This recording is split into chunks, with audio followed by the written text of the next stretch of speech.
نعم. فإذا إيش قلت؟ تفضل. نعم. فإذا قيل لك بما عرفت ربك فقل بآياته ومخلوقاته. عفوا. فإذا قيل لك من ربك فقل ربي الله الذي رباني وربى جميع العالمين بنعمه وهو معبودي ليس لي معبود سواه.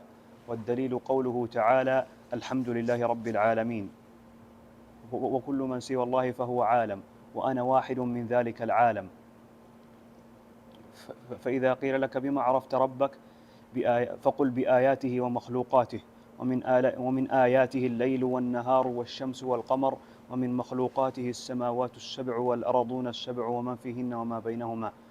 والدليل قوله تعالى ومن آياته الليل والنهار والشمس والقمر لا تسجدوا للشمس ولا للقمر واسجدوا لله الذي خلقهن إن كنتم إياه تعبدون.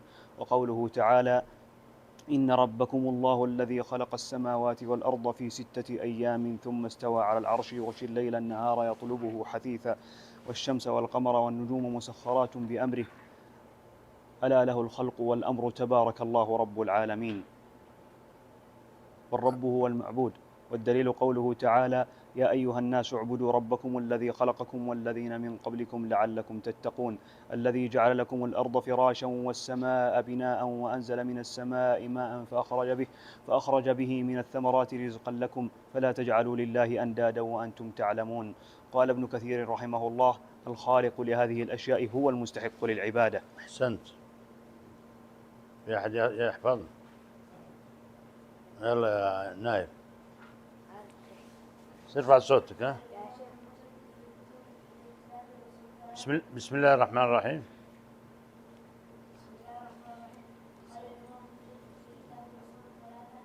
نعم.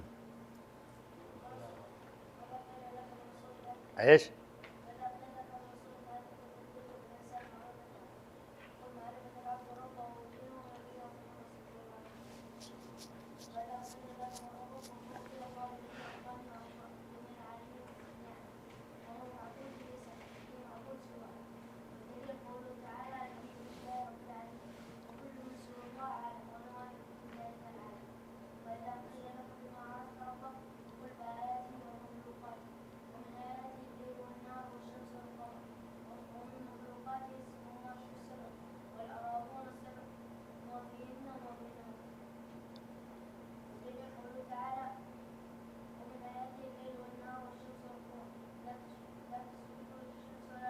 لا تسجدوا.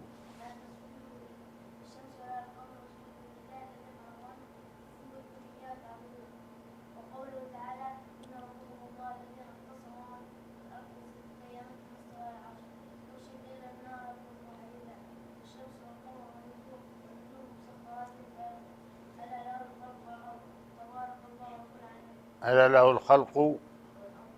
نعم. والرب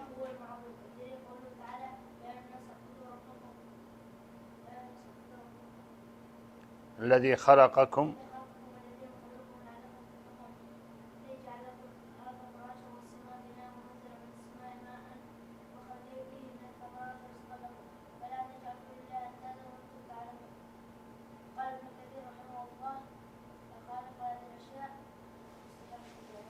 أحسنت يا نايف، ممتاز، جزاك الله خير. نكتفي بهذا يا محمد. حافظ، تفضل.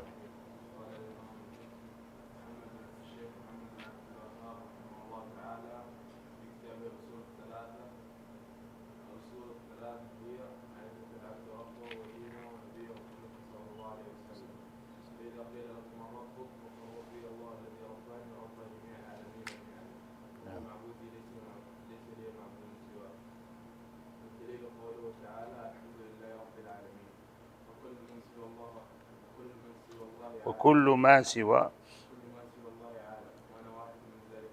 لا.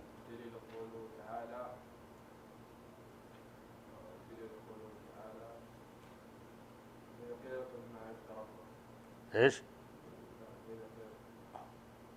الدليل قوله تعالى الحمد. نعم.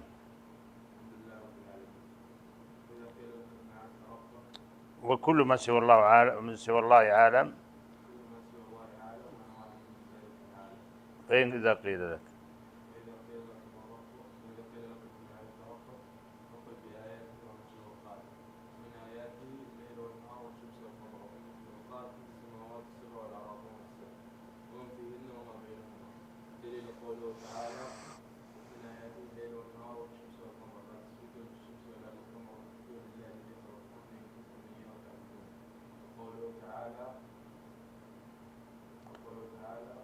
إن ربكم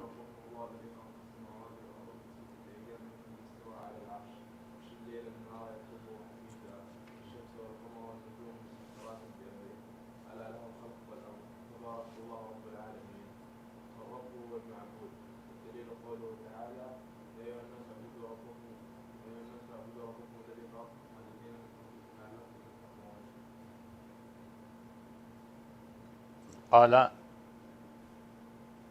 ابن كثير نعم إلى هنا نعم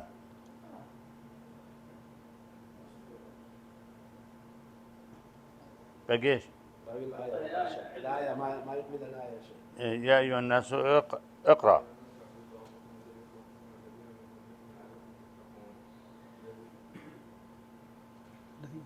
نعم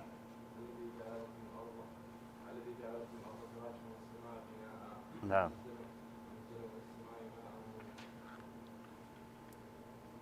نعم وأنزل من السماء ماء فأخرج به.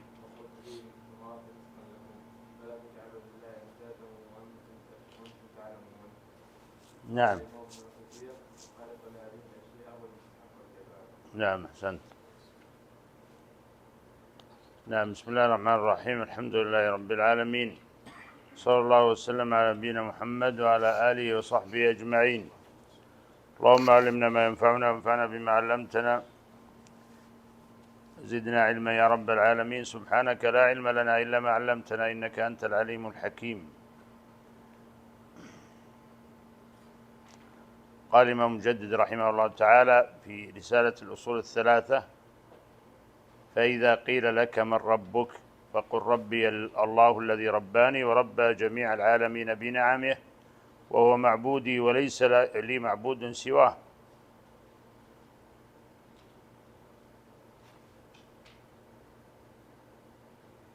شرع المؤلف رحمه الله تعالى في التفصيل والتوضيح بعد الإجمال، وغير الأسلوب من إلى أسلوب الحوار والسؤال والجواب، وهذا من حسن تعليمه رحمه الله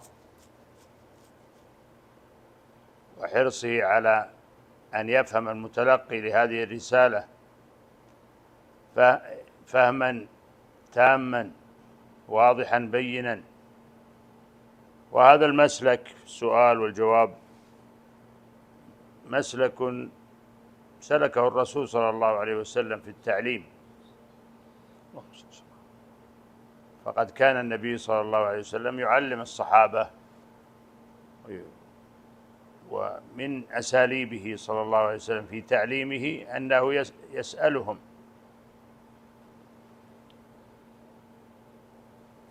وهذا السؤال يحرك الأذهان فتتلقى المعلومة تلقيا حسنا، وهذا حصل كثيرا للنبي صلى الله عليه وسلم في تعليمه للصحابة.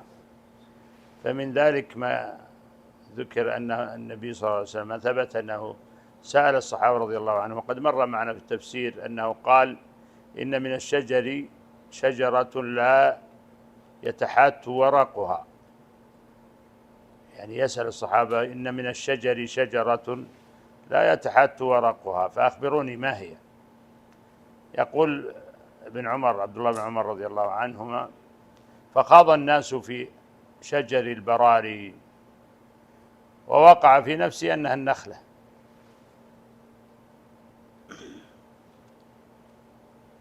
ولكن لمقام الصحابة رضي الله عنهم أبو بكر وعمر استحى رضي الله عنه أن يجيب، فلما خرج من عند رسول الله صلى الله عليه وسلم قال لأبيه: والله إني قد وقع في نفسي أنها النخلة.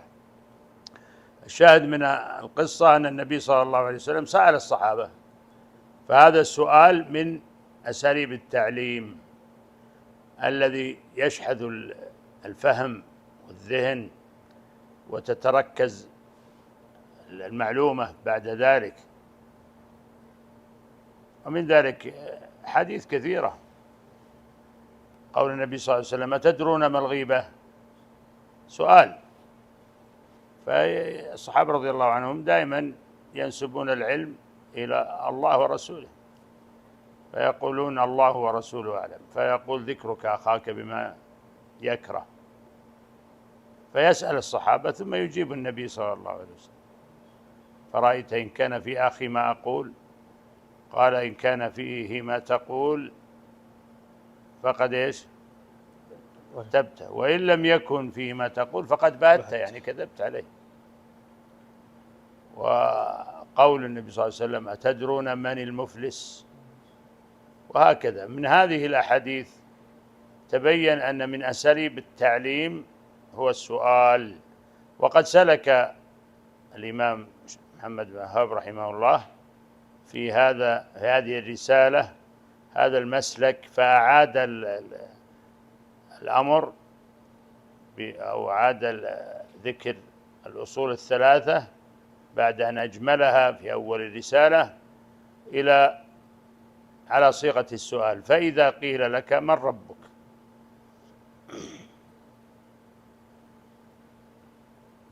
فقل: ربي الله الذي رباني وربى جميع العالمين بنعمه، وهو معبودي ليس لي معبود سواه.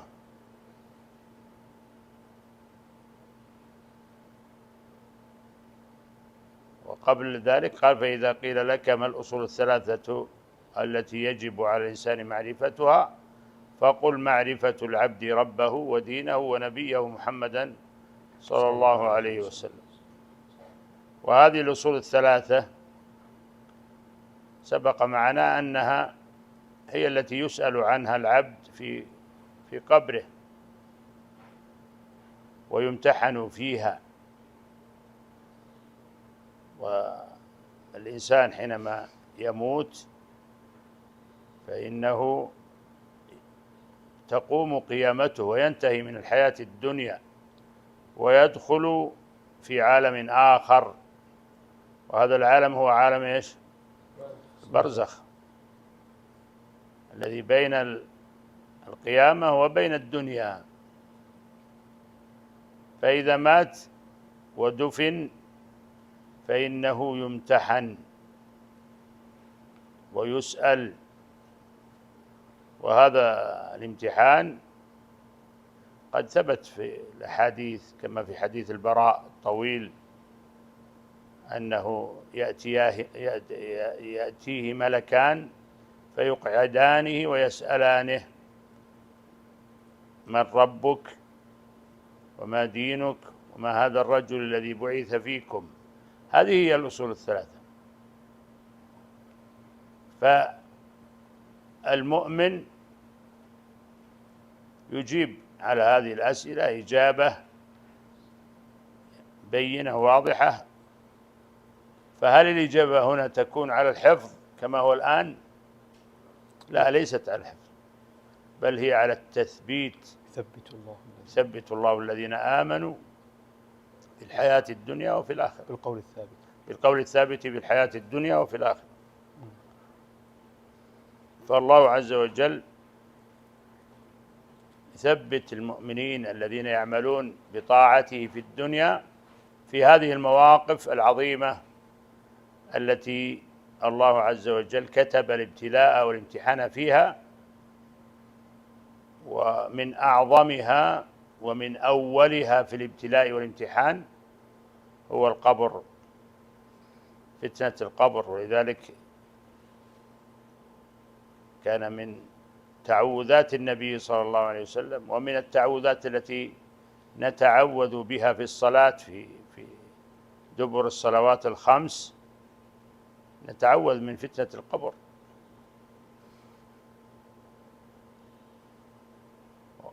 هذا المنزل العظيم من منازل الآخرة لا بد أن يمر على كل واحد منا، فلا بد أن يستعد له، والاستعداد له بأن يكون الإنسان قائما بأمر الله عز وجل طائعا له. فليس الأمر بالحفظ أنك تحفظ حتى تجيب، وإنما الأمر بالعمل. فالعمل الذين عملوا بهذه الأصول العظيمة وقاموا بها فإنهم يثبتون في السؤال والامتحان الذي سيأتي لكل واحد منا، ويسأل في قبره عن هذه الأسئلة العظيمة. ولذلك هذا الإمام المجدد رحمه الله نظر بهذه الأصول العظيمة التي يحتاجها عامة الناس، كل الناس. ولذلك هذه الأصول الثلاثة كان الناس في القديم يحفظونها، حتى أن الإمام يحفظ جماعة المسجد كلهم، حتى العامة يحفظونها، لأنها من صميم الدين. ولا ينجو الإنسان حتى يفهمها ويفقهها. معرفة العبد ربه، لا بد أن تعرف ربك عز وجل ودينه ونبيه محمدا صلى الله عليه وسلم. فإذا كان الإنسان يمتحن ويسأل فيها في قبره فلا بد أن يكون يعني مدركا لها عاملا بها. وهذا القبر والامتحان في القبر شأنه عظيم، وهو كما سبق أول منازل الآخرة. وكان السلف الصالح من الصحابة وغيرهم يكون لهم يعني يتأثرون بهذا بالقبر والمقابر لأنها أول منازل الآخرة. وكانوا إذا يعني ذهبوا إلى المقابر يكون لهم أثر يعني تأثرون في قلوبهم وفي أحوالهم، عكس ما حالنا اليوم الذي نذهب للمقابر وننظر إلى القبور ولا نتأثر. حتى إن روي عن عثمان رضي الله عنه أنه كان إذا جاء إلى القبور والقبر بكى، فسأله أحدهم قال: يا أمير المؤمنين، نراك إذا رأيت القبر تبكي، وإذا ذكر يعني وأنت لا تبكي في ذكر الجنة والنار، كأنه يعني استغرب هذا. فقال عثمان رضي الله عنه: إن القبر أول منازل الآخرة. وهذا قاله الرسول صلى الله عليه وسلم: إن القبر أول منازل الآخرة، فإن نجا منه فما بعده أيسر منه، وإن لم ينجو منه فما بعده أشد منه. قال النبي صلى الله عليه وسلم أيضا: ما رأيت منظرا قط إلا والقبر أفظع منه. فهذا القبر الذي يقبر فيه الإنسان هو أول منازل الآخرة. وكما معلوم أن الإنسان تنتهي حياته، ثم بعد ذلك تقوم، يعني كانوا خلاص انتهى من هذه الحياة الدنيا، ثم استقبل بعد ذلك الآخرة، يعني الأمر الآخر. ثم يعني يبدأ الامتحان، يبدأ السؤال في أول ما يوضع بعد ما يدفن وينتهي ويرجع الناس، فإذا هو يسأل كما قال النبي صلى الله عليه وسلم بعد دفنه لأحد الصحابة: استغفروا لأخيكم واسألوا له التثبيت فإنه الآن يسأل، يعني يسأل هذه الأسئلة. فهذه الأسئلة عظيمة يا إخواني، ينبغي أن نعرف عظمها وأهميتها، وأنها هي الأسئلة التي نسأل عنها في قبورنا. معرفة العبد ربه ودينه ونبيه محمدا صلى الله عليه وسلم. فإذا قيل لك من ربك، يعني حتى أعاد المسألة بالأسئلة، يعني عاد التفصيل والبيان. فإذا قيل لك من ربك فقل ربي الله الذي رباني وربى جميع العالمين بنعمه، وهو معبودي وليس لي معبود سواه. فالرب هو المالك المدبر المتصرف سبحانه، وهذا معناه في اللغة. يعني يقال لرب مثلا الدار ورب الدابة بمعنى مالكها. فاللغة الرب هو المالك المتصرف في هذا المملوك تصرفا تاما. وبالشرع الرب هو الخالق سبحانه، المنعم الجالب للنفع سبحانه، والدافع والصارف للضر هو الله عز وجل. وهذا معنى قوله ربي الله الذي رباني وربى جميع العالمين بنعمه. فمن الذي أوجدك من العدم؟ إلا الله عز وجل. هو الذي خلقك من نطفة،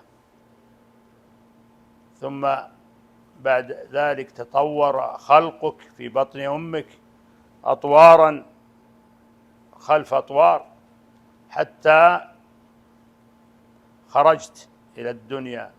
من الذي يغذيك في داخل الرحم؟ هذا الغذاء وهذا الخلق بعد خلق في ظلمات ثلاث كما أخبر الله عز وجل، إلا الله عز وجل. ثم بعد أن خلقك وأوجدك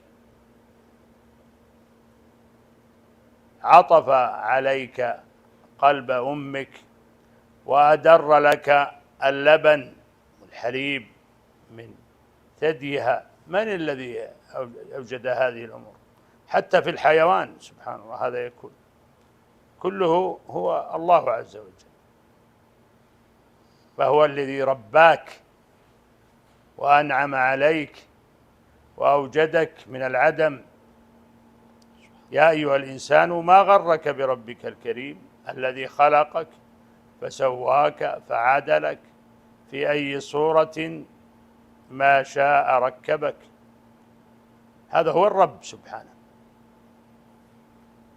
قل من يرزقكم من السماء والأرض أم من يملك السمع والأبصار ومن يخرج الحي من الميت ويخرج الميت من الحي ومن يدبر الأمر فسيقولون الله فقل أفلا تتقون. ثم أيضا هو جل وعلا أنعم عليك هذه النعم وأوجدك وخلقك، ثم أيضا فطرك على الحق، فهذه نعمة عظيمة.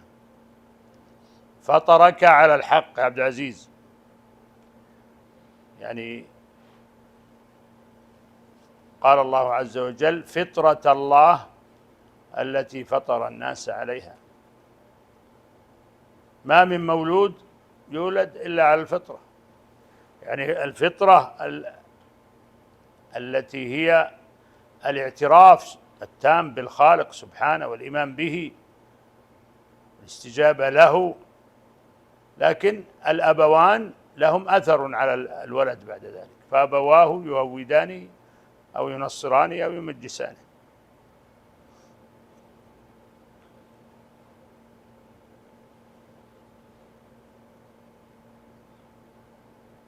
ثم إن الله عز وجل أيضا لم يتركك سدى، بل أرسل الرسل لك أيها الإنسان، كل الإنسان، وأنزل الكتب من لدن آدم إلى نبينا صلى الله عليه وسلم. هكذا الله عز وجل يعني أنعم على عباده وتفضل عليهم فأرسل إليهم الرسل وأنزل عليهم الكتب، كل هذا رحمة منه، فهو المستحق سبحانه للعبادة. ولذلك قال الشيخ هنا: ورب جميع العالمين بنعمه، فهو سبحانه رب كما رباني وربى جميع العالمين بنعمه. العالمين قيل أنهم الإنس والجن، وقيل جميع المخلوقات، قيل الإنس والجن، وهذا يروى عن ابن عباس كما قال الله عز وجل: ليكون للعالمين نذيرا. وقيل هم جميع المخلوقات، وهو هذا مروي أيضا عن مجاهد الحسن وغيره. قد قال فرعون: وما رب العالمين؟ يسأل سؤال جحود، وإلا هو يعلم رب العالمين. وجحدوا بها واستيقنتها أنفسهم، قال: وما رب العالمين؟ فأجابه موسى عليه السلام قال: رب السماوات والأرض وما بينهما إن كنتم تعلمون. فهو رب السماوات سبحانه، والأرض وما بينهم. وقيل إن العالم 4: الملائكة والإنس والجن والشياطين. هذا العالم 4 أشياء: الملائكة والإنس والجن والشياطين. حتى روي عن سيد بن المسيب رحمه الله أنه قال: إن لله 1000 عالم، يعني 1000 نوع من العالم، 600 في البحر و400 في البر، يعني خلق الله كثير. ففي البحر 600 عالم، وفي البر 400 من العالم يذكر. وقال كعب الأحبار: لا يحصي عدد العالمين إلا الله عز وجل، لأن الله يقول: وما يعلم جنود ربك إلا هو سبحانه. فالمقصود أن العالم هنا كما ذكر الشيخ كل ما سوى الله فهو عالم، فهو الله خالق هذه الأشياء ورب هذه الأشياء سبحانه هو الله عز وجل. وقال: وهو معبودي ليس لي معبود سواه.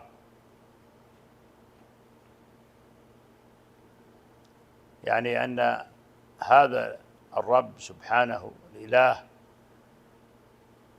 المتصرف المنعم الخالق الجالب للنفع سبحانه والدافع الصارف للضر هو المعبود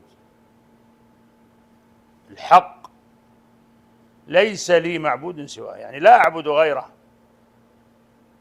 فإذا كان الله عز وجل هو ربي والذي رباني بنعمه من يوم أنت صغير، بل أنت نطفة إلى علقة إلى مضغة كما أسلفت في أطوار، هذه الأطوار في الخلق، ثم ينعم الله عز وجل عليك بهذه النعم حتى تولد ثم تشب، ثم يعطف عليك الله عز وجل قلب أمك وأبيك يسعيان في الحرص عليك. سبحان الله، هذا كله من الله عز وجل، هذا هو المستحق للعبادة سبحانه. فكيف يعبد غيره؟ كيف يعبد غيره إذا كان الله عز وجل هذا هو الرب الذي فطرنا على معرفته سبحانه، وأنزل علينا الكتب وأرسل إلينا الرسل في بيان هذه الأمور العظيمة الجليلة؟ فكيف نصرف؟ كيف نصرف إلى عبادة غيره؟ لا يصرف هذا إلا الشيطان، ولا يصرف عن عبادة الله إلا الكافر الظالم: يا بني لا تشرك بالله إن الشرك لظلم عظيم. فقال: هو معبودي ليس لي معبود سواه. الذي يعبد غير الله عز وجل كيف؟ هذا ظلم عظيم وضلال مبين. يخلقك ويرزقك ويمن عليك ويجعل في قلبك الفطرة الصحيحة السليمة، ويرسل إليك الرسل، وينزل عليك الكتب، ويمدك بأنواع النعم، ثم تذهب تعبد غيره. هذا ضلال مبين. وهو معبودي ليس لي معبود سواه، يعني هو المستحق سبحانه للعبادة.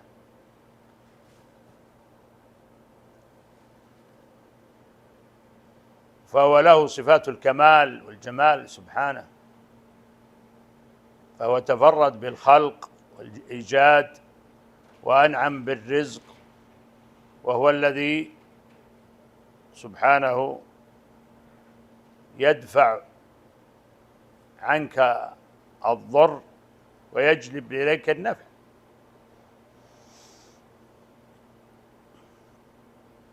وهو الذي خلق المخلوقات، وغيره لا يخلق شيئا. أيشركون ما لا يخلق شيئا وهم يخلقون؟ ويقول تعالى: واتخذوا من دونه آلهة لا يخلقون شيئا وهم يخلقون ولا يملكون لأنفسهم ضرا ولا نفعا ولا يملكون موتا ولا حياة ولا نشورا. هذه المعبودات كلها هذا شأنها، وهذه صفاتها النقص التام. فهي لا تخلق ولا تملك ذلك، حتى لا تجلب لنفسها الضر ولا النفع، ولا تدفع عن نفسها، لا تجلب لنفسها النفع ولا تدفع عن نفسها الضر، ولا تملك الموت ولا الحياة ولا النشور. من الذي يملك هذه الأمور؟ إلا الله سبحانه. فهو المستحق للعبادة. من الذي يهدي إلى الحق؟ هو الله عز وجل، هو المستحق للعبادة. قل هل من شركائكم من يهدي إلى الحق؟ قل الله يهدي للحق، أفمن يهدي إلى الحق أحق أن يتبع أم من لا يهدي إلا أن يهدى؟ فما لكم كيف تحكمون؟ كيف تحكمون؟ حكمكم هذا عجيب. تعبدون مع الله غيره، تشركون بالله وهو سبحانه المتصف بهذه الصفات التامة الكاملة،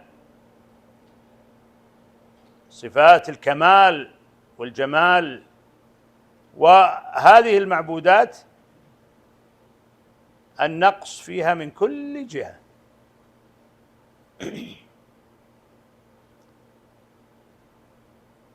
فهي لا تملك الحياة ولا النشور ولا تملك الخلق ولا تملك الرزق ولا تملك الهداية، تهدي أبدا. قل هل من شركائكم من يهدي إلى الحق؟ قل الله يهدي للحق، أفمن يهدي إلى الحق أحق أن يتبع أم من لا يهدي إلا أن يهدى؟ فما لكم كيف تحكمون. والآيات في هذا الباب كثيرة في القرآن، ينبغي أن يعلم العبد هذه المعاني فيعبد الله عز وجل وهو يعرف ربه عز وجل. لذلك الآيات في القرآن في شأن صفة الرب سبحانه عظيمة جدا. والقرآن ينقسم إلى 3 أقسام: قسم في صفات الرب عز وجل وبيان صفاته التامة الكاملة، ومعرفته سبحانه. القسم الثاني في الأخبار الماضية السالفة، قصص السالفين أخبارهم. والثالث في الأحكام. لذلك قال كانت سورة الإخلاص قل هو الله أحد تعدل ثلث القرآن بهذا المعنى، وهي صفة خالصة في صفة الرب سبحانه. قل هو الله أحد الله الصمد لم يلد ولم يولد ولم يكن له كفوا أحد. هذا في صفة الرب سبحانه. فهذه الآيات الكثيرة التي في القرآن في هذا الشأن هي أعظم الآيات وأجلها، لأنها في صفة الرب، فلا بد أن تعرف ربك سبحانه. فهذا هو الأصل الأول من الأصول الثلاثة التي أشار إليها الشيخ رحمه الله. هي إيش؟ هو معرفة العبد ربه. فيعرف العبد ربه معرفة تامة. فإذا قيل لك من ربك فقل ربي الله الذي رباني وربى جميع العالمين بنعمه، وهو معبودي ليس لي معبود سواه. توحيد، هذا التوحيد، لا أعبد غيره، هو المستحق للعبادة سبحانه. وهكذا الله أرسل بذلك الرسل وأنزل الكتب، وما أرسلنا من قبلك من رسول إلا نوحي إليه أنه لا إله إلا أنا فاعبدون. ثم قال الشيخ رحمه الله والدليل قوله تعالى الحمد لله رب العالمين. هكذا الشيخ رحمه الله عودنا أن يأتي بالدليل وأن يربطنا بالدليل.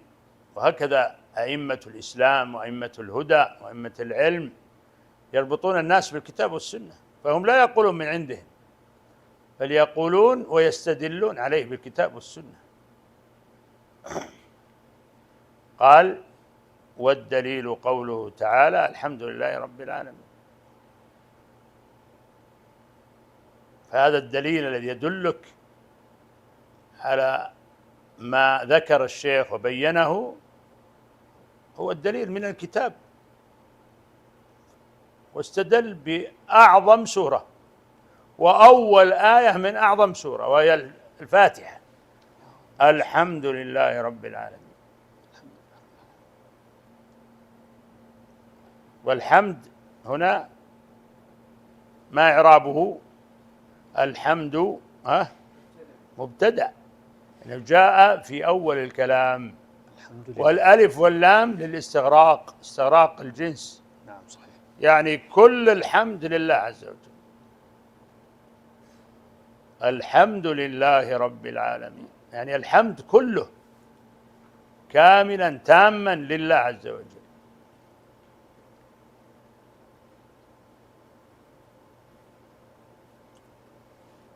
والجار ومجرور هو في محل ايش؟ خبر، في محل خبر. فالحمد لله هنا الحمد يعني الحمد كله لله عز وجل، والالف واللام للاستغراق. والحمد معناه وصف المحمود بصفات الكمال محبة وتعظيما. الحمد معناه وصف المحمود بصفات الكمال محبة وتعظيما. وذكر بعض العلماء أن الحمد الإخبار بمحاسن المحمود، أن الحمد الإخبار بمحاسن المحمود. والحمد كالمدح، نقيضه يعني ضده الذم، والشكر نقيضه الكفران.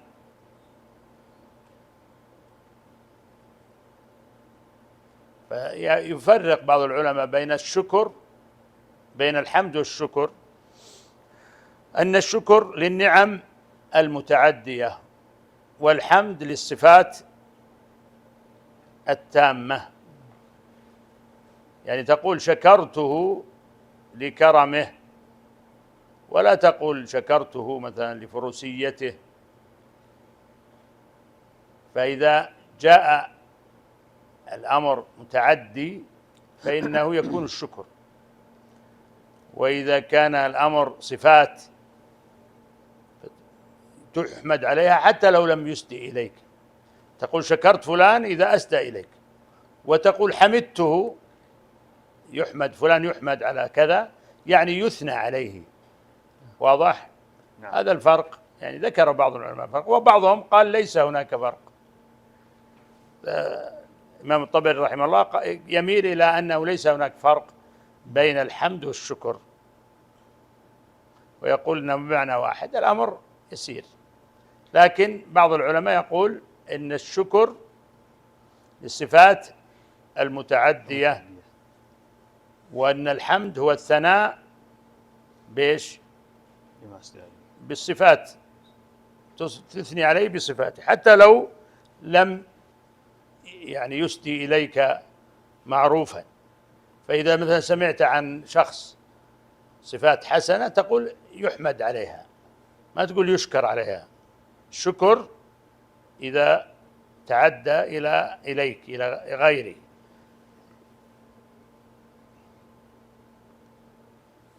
والحمد يختص باللسان، الحمد يختص باللسان. أما الشكر فإنه لا يكون باللسان، ويكون بالقلب، ويكون بالجوارح كلها. يعني ولذلك قال العلماء أن الشكر من حيث العمل، يعني لذلك يمكن أن يقال يعني عن الشكر عمل، والحمد ليس عملا وإنما قولا. ولذلك قال الله عز وجل وقليل اعملوا آل داود شكرا وقليل من عبادي الشكور. اعملوا شكرا. فالشكر يكون بالعمل، والحمد يكون باللسان. فهذا هو معنى الحمد لله رب العالمين. الحمد لله رب العالمين. والعالمين سبق بيانها، ورب سبق بيانه، فيكون هنا عرفنا معنى الحمد لله رب العالمين. والحمد هنا الاستغراق يعني التام الكامل، كل الحمد لله عز وجل. وهو وصف المحمود الحمد بصفات الكمال مع المحبة والتعظيم، مع المحبة والتعظيم. ونقف على فإذا قيل لك بما عرفت ربك، والله أعلم، وصلى الله وسلم على نبينا. جزاك الله خير يا شيخ. في سؤال؟